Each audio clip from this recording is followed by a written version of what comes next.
Ito ang sabi ng isang boxing fan, Konu.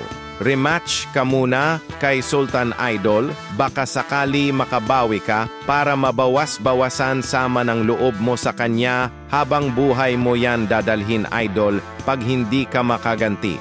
Happy birthday, Idol, kung hengalin. Well, in my personal opinion, mga boss, masyadong mababaw ang kaligayahan sa buhay. Itong nagkomentong ito, una sa lahat, hindi naman nabugbog si Casimero noong laban nila ni Jonas Sultan. Kung natalo man si Casimero sa isang desisyon lang po yun.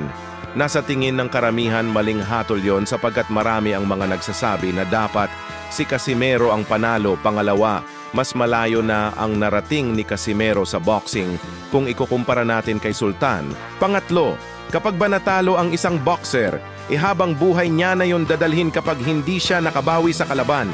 Ganun ka ba mag-isip? O di wow, palakpakan!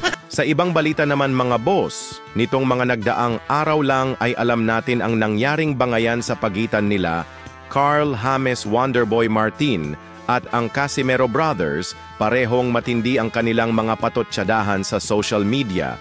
Pero dahil kaarawan o birthday ngayon ni John Riel Cuadro alas Casimero, binati ito ni Wonderboy na happy birthday John Riel Casimero, more birthdays to come, champ.